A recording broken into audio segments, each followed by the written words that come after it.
This is a lecture from OpenTuition. To benefit from the lecture, you should download the free lecture notes from opentuition.com. Hello. This recording concerns the chapter on audit documentation and quality control. We will talk about audit documentation first. Questions about this in the exam will probably be knowledge-based, so this is a case really of learning a few key points. One thing that you could be asked is, why should we document anything? So what is the purpose? And in a sense, you might say this is common sense in the same way as when you go shopping, you make a shopping list so that you don't come back with the wrong things. But we probably need to be more specific and learn what the ISA says. So as far as possible, try and remember the points that I've highlighted here in the notes. First of all, to make sure that the audit work has actually been done properly. One of the problems the auditor might face is if at some stage the firm is sued for negligence, the judge will ask to see the audit working papers in court, in which case we would need to produce them to show that the work that we've done and that we did do a proper audit. Secondly, it will help with the process of review. Remember, again, to avoid the risk of litigation and to protect the good name of the firm, the work of the audit junior staff is reviewed by their supervisor. That's then reviewed by the manager. That's then reviewed by the partner. And that means that we have a whole chain of review documented in the working papers. Thirdly, it will help in future years. In future years, it's useful for next year's audit team to understand the approach that was taken this year. And this could be very mundane things about who we could contact about certain issues, or very important issues concerning the approach taken in tests and areas where we had to exercise, for example, more skepticism. It will help next year's audit to be more efficient. Finally, it will ensure that as far as possible we are methodical, because we have a lot of checklists, again, to work our way through. That means that we won't miss things out. And it's very clear who did what work and what they did. So what's the point of having the documentation? Those 4 points. To confirm the work has been done properly, to help with review, to help next year's audit, and finally, to make sure the audit has been done in a methodical way. Audit working papers, which normally now would be soft copies as opposed to hard copies, are conventionally divided into 2 types of filing system. There's a filing system for the working papers that are useful every year, and that's known as the permanent file. So it acts like a reference document, and every year it will need to be consulted to see what happened again in that would be relevant in future audits. So it would have details of things like the bankers, the lawyers, the accounting system, organisation charts, who does what at the client, legal requirements with the company, like its constitution, how directors are appointed, and all those sorts of things. One particular letter that you would find on the permanent file is the letter of engagement. The letter of engagement is signed at the start of the audit. It's not normally reissued every year unless there's some doubt about directors' understanding or some change in circumstances in most cases, it's something that would be kept on the permanent file. The current file is really just for this year. So that's where you'll find all the information about this year, the financial statements themselves, the working papers, again, in terms of this year, the audit programs for this year, and two other letters that you meet in other chapters in our notes.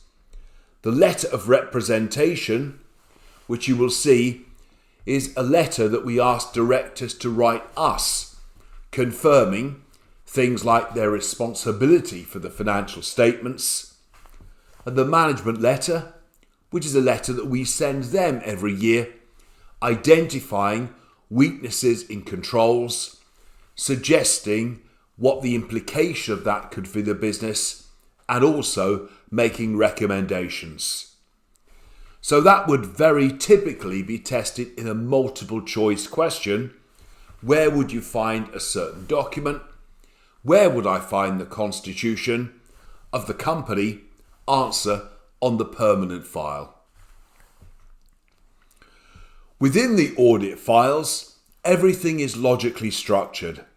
Now, I think this is harder to test, so as long as you appreciate the point from these notes, I think that's fine. Each section of the file deals with a separate section of the balance sheet or statement of financial position or the income statement. So there'll be a section of the file again that deals with PPE, for example. It will start with a summary of the figures in the accounts, and they sometimes call that the lead schedule, which will then be, the figures will then be analysed. And as you can see as you work down this page, you go from the financial statements down to the breakdown of the numbers in the financial statements, down to the detail of the audit tests on each of those items. We know that when we're testing PPE, we have to test additions and disposals, so you can see everything is nicely cross-referenced, and it's clear to the reviewer that all aspects of PPE have been properly tested. So as far as that section goes, I think all that matters is that you appreciate the way in which the file is structured. I think that section there is a bit harder to test though. They could set you a multiple choice question on what you see in a working paper. So again, I've picked out some of the popular things that you might see. There'll be details of the name of the client and their year end, a title explaining what's going to happen on the working paper. Perhaps they're doing some existence test on additions or something like that. Details of who prepared it and when they prepared it, and above all, details of who reviewed it and when they reviewed it. And logically, the working paper will work down, explain the test, explain the results, and get to a conclusion at the end of the working paper. So that's it in terms of documentation. Key things: what's the purpose of documentation? Secondly, permanent versus current file. And thirdly, what might you typically see on a working paper? But for the rest of this lecture, we're talking about something separate. And this is now the general issue of quality management, which they used to call quality control, but the word now is quality management. There are a number of standards that deal with this, but the only one you have to be concerned with is ISA 220, quality management. It is only concerned with audit, so it's not concerned with other assurance engagements. It's only concerned with a standard audit of a specific set of financial statements. Again, and the whole standard focuses on the responsibilities of the boss. The boss is the engagement partner. She or he is the one who's going to sign the audit opinion at the end of the engagement, and this is really a standard for them. And it says to them, this is for you. These are your responsibilities. Do not shirk them. The objective of quality management, again important I suppose, for multiple choice questions, you can see here highlighted in blue. It's to make sure that the firm is getting reasonable assurance that the audit has followed standards like auditing standards with reference to accounting standards and so on, and also legal requirements, local legislation in the country where the audit is being conducted. So reasonable assurance that the audit has been conducted in that way, and reasonable assurance, secondly, that the report is appropriate in the circumstances based on the work that's been done. As I said, everything in the standard focuses on the responsibility of the engagement partner. And the message is that she or he must be actively involved throughout the audit process. The standard then picks up on components of quality management. If you started your studies using an earlier version of ISA 220, although the words look similar in terms of the components, you'll notice that some of the wordings have slightly changed. So again, for multiple choice questions, just be careful again when you are looking at the scenario, or if you're explaining quality control management, try and use the right sort of language. I use a mnemonic for this. You don't have to. The mnemonic I've got, it just goes across the page, is LEAREM, L-E-A-R-E-M. It just helps me to remember the 6 components of quality management on an individual audit. L stands for leadership, the fact that the person in charge must have suitable capabilities, suitable competence, and also, again, suitable authority over the rest of the team. E stands for ethical requirements. It's the fact that the person in charge is happy that the audit team and the audit firm has met relevant or ethical requirements. One of the things that they will do is send out an ethics questionnaire to the audit team, asking them to confirm, for example, that they hold no shares in the client, that they're not related to staff at the client, so that we can move staff around before the problem arises. So there's been suitable meeting of ethical requirements. A stands for acceptance, but also continuance. Are we absolutely sure we should be taking this job or continuing this job? So, does the firm still has the competence? Has the client outgrown the auditor? Are there any conflicts of interest with other clients in the same industry? Do we feel the client has appropriate integrity so that we're happy to be associated with them? So leadership, ethics, and acceptance. R stands for resources. Making sure that the resources are appropriate and sufficient. Resources in 3 categories. So again, I use a mnemonic, HIT, H-I-T. Human resources. Are the staff appropriately trained? Are we giving people work at the right level? If someone has just started with the firm, we don't want them auditing something like derivatives, which is very technical. So, are the human resources okay? Intellectual, again, very much thinking about the documents that they need to be using.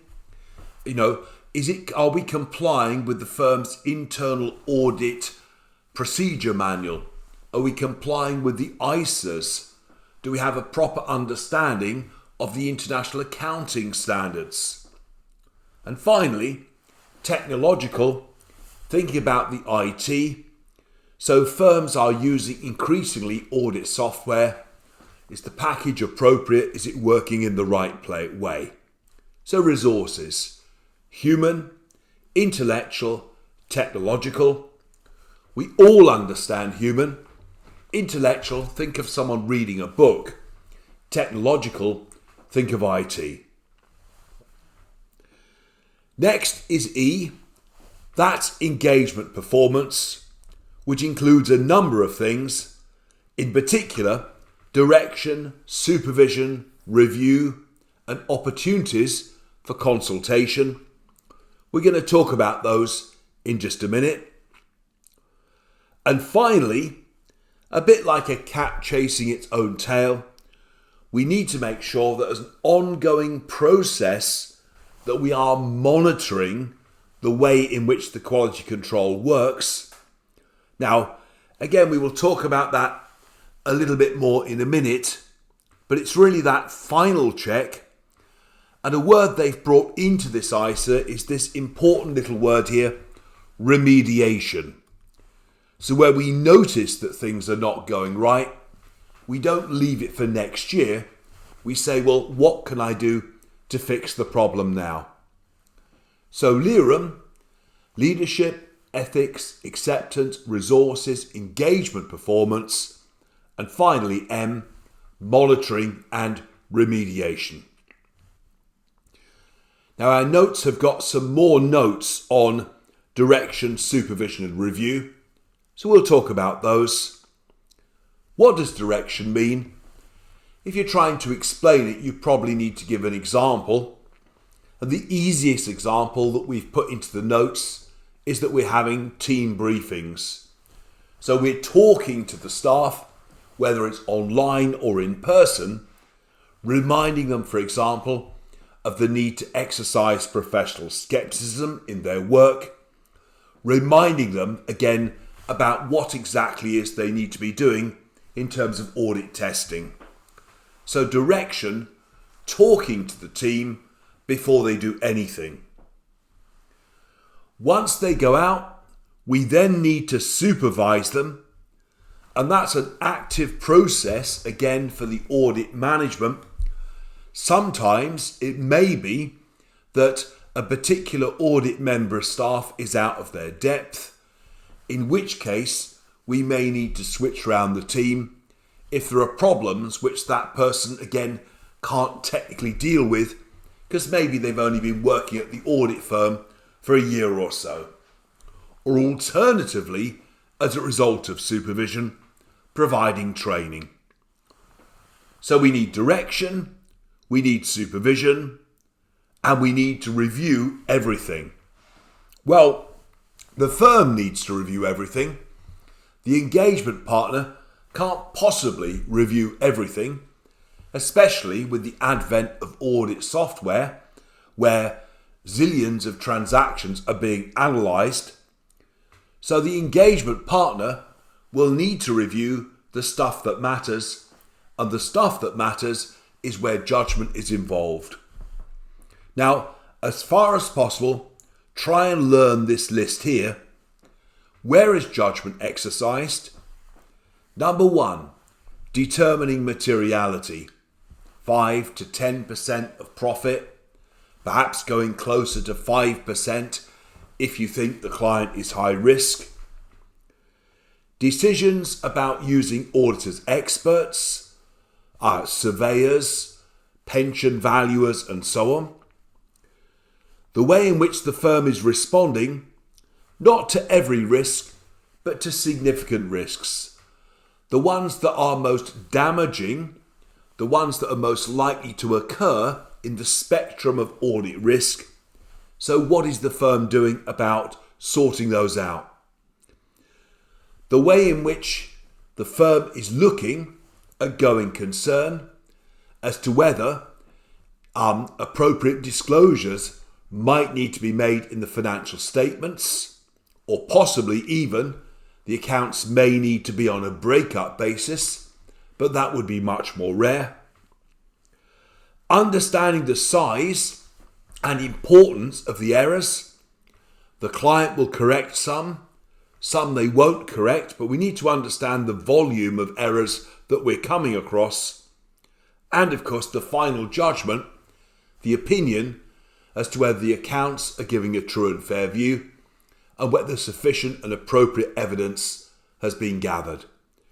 So try and learn that list, if you can, of issues that the engagement partner must review. A very specific aspect of review, which is required for listed and high-risk clients, is the engagement quality review. And this involves not the initial partner, but a second partner who will come in before the audit report is signed and actually look at everything and say, would I have reached the same sort of conclusion? Is the quality in place in the work that has been done so far? Again, we probably would need a bit more substance in our answer, so perhaps you could learn some of the words that I've highlighted there in blue. What would this second partner do? Well, she would look at the financial statements and the audit report. She would go through the judgments that the first partner made, look at the conclusions that were reached on the file, and in particular, in listed companies, confirm that the firm has met all relevant independence requirements. In particular, with listed companies, we don't want the firm preparing the accounts and doing the audit. That would be a very bad thing to do.